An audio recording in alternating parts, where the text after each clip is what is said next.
case study for EDL 856, and I am Casey Olson. So setting the stage here are some of the facts. What is really, this is a parent organization that has broken off from a traditional PTO operating independently. They've invited the principal into a meeting, which the principal then learned this information and also found out that other meetings had taken place. And the parents at this meeting are stating their desire for parent involvement to include being part of decision-making processes. So kind of when and where is this taking place? Like I said, again, this is at a parent involvement meeting, formerly a PTO, but no longer. It's at the school in the principal's office. And again, this is not the first meeting. And really who at this time, it is the parents, and they're really wanting and asking for more involvement in all aspects of decision-making processes within the school.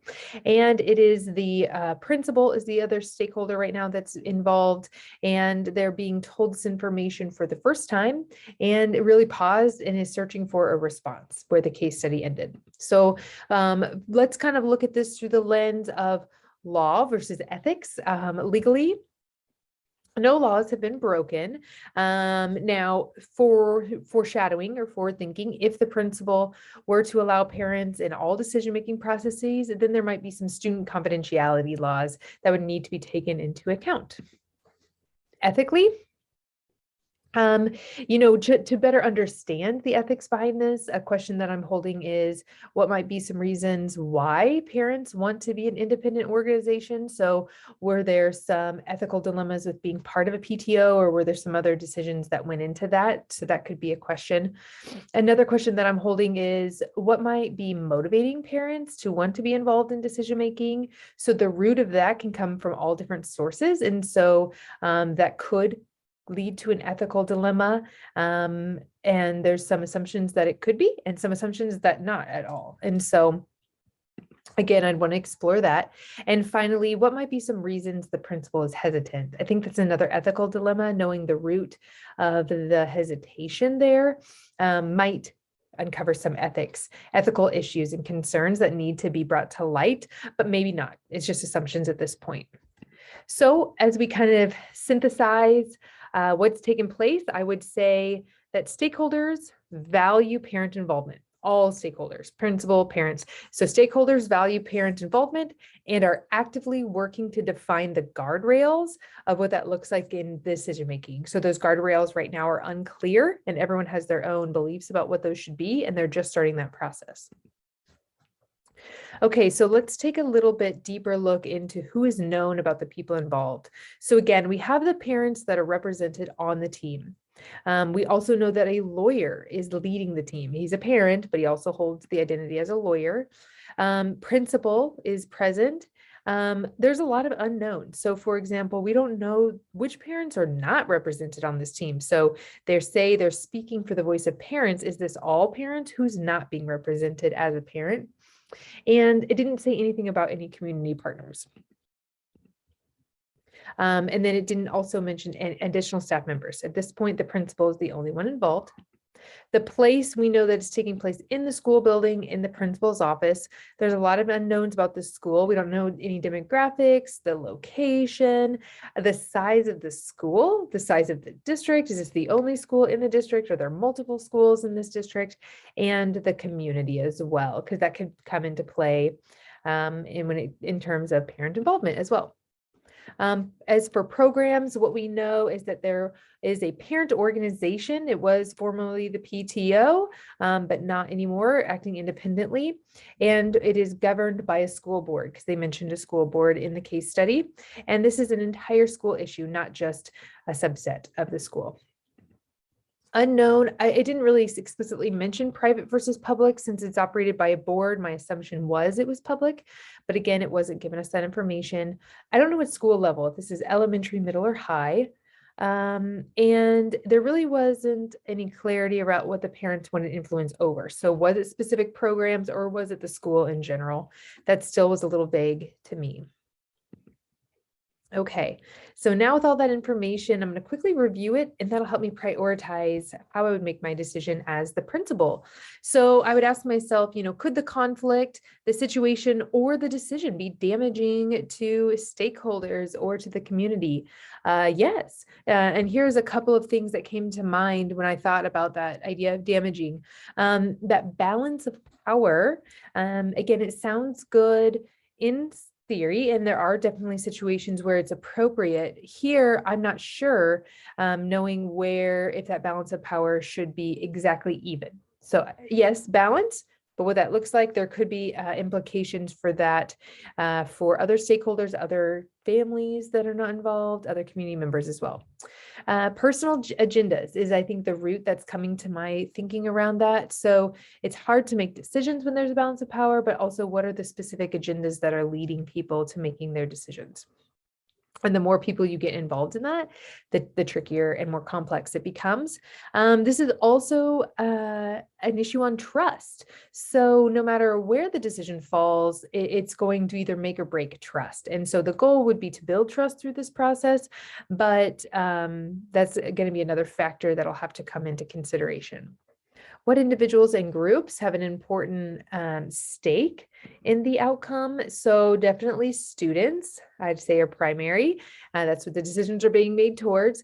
Parents, principal, school, and community. And I specifically said the principal outside of just the school, meaning all staff members, because the principal, as mentioned there, is the responsibility falls on their shoulders. So this is also their job on the line, where the parent is not, their livelihood is not connected to this. And so there's a different stake there as well. Have all relevant stakeholders been consulted? Not yet. Definitely the principal would need time to talk with other district leaders to inform this decision and know if there's any policies in place and pieces like that. I would again want to know which parents have been asked to join. So which parents are already part of the group, which ones are not part of the group, and who has not been asked or informed yet. So again, it leaves this last one, are all voices represented, and who might not be represented? And then what can I learn? Can I learn more about the situation? The answer is yes. I would say probably always yes. And these are the questions that rose to the top in my mind. I won't read through them all explicitly, but these are the ones that I would want to jot down and really want to know more about: the core values, intended purpose, level of influence over what, some of the reasons chose to go independently, just to get kind of that background. The biggest one is the very last one. What hopes and fears might each party be holding? So I'd want to know from the parents, what are their hopes and fears in moving forward with this idea of parent involvement? But then myself as a principal, I'd want to really examine and explore my own hopes and my own fears and really put them out there to explore those, to making sure I'm making a best decision for everyone and that it's not coming out of a fear that I'm holding. Do I know enough to make a decision? No, definitely not yet, I would say. So it's dependent on the answers given in this first section that I'd want to know. And I would hope that this would lead to more of a dialogue. So I really distinguish dialogue versus discussion. Dialogue is learning more, gathering more information, seeking perspectives, and then decision is kind of narrowing down that thinking and coming to a decision. So I'm nowhere near ready for that decision yet, but I am gathering a lot of information. And so again, really wanting to define collectively parent involvement. So what are the core values? What do we believe is important? How will parent involvement directly impact student learning? And what might be some various levels of empowerment and why? And just really exploring that collectively as a group to define it together and going back to outlining those guardrails. And so as we explore the consequences, here are the options. And here was my initial thinking over these. And so option one is the pause, which means that there's no decision yet, and we're going to seek more information and time to think. And so this really, the consequence of this is it protects think time and it protects time to gather some more information. Option two is to maintain that status quo. So just keep things the same. We're just going to keep it the same. We're going to set clear boundaries right now. Here it is. We're just keep it the same. If it's not broken, don't fix it. Right. And so while this does prevent change, And it can also maybe give a perceived amount of control to the principal. It could anger the parents and lose trust and distrust in what their voice is necessary. Option 3 that I considered was a balanced partnership, equal partnership there. Meaning equal voices in all decisions made by the school. So again, some consequences, that does please the parents. It's initially what they're asking for, but the principal can lose power, or the school may even lose that power and may have the impact on the principal's job. So again, going back to their livelihood, and it could negatively impact all students if the intentions are not clear or if all voices aren't represented. So there's a lot to explore there. So as I think through each one, let's start with the pause. So some pros and cons of this idea is that, some pros, it provides time for reflection, it presents an opportunity to gather more information, and it supports a dialogue. So all of those things are good. Some cons, the principal or myself might feel pressured in the moment to make a decision. That's a lot of influence. It could potentially lose some trust. If not clear with the intentions, people could lead with assumptions on why no decision was made. And so have to really articulate clarity with the purpose of the pause. For option 2, as I explored some of the pros there, a pro is nothing changes. Some people like to not have change, and it seems to not be harmful. So that's good. And there's a perceived power by the principal in this way. And parents are still given some level of involvement, so they're not shutting them out completely. Cons are definitely parents do not feel included or heard. There's definitely a distrust that could come from this, and it's a missed opportunity for a partnership. And so that's some of the negative ones to consider within that.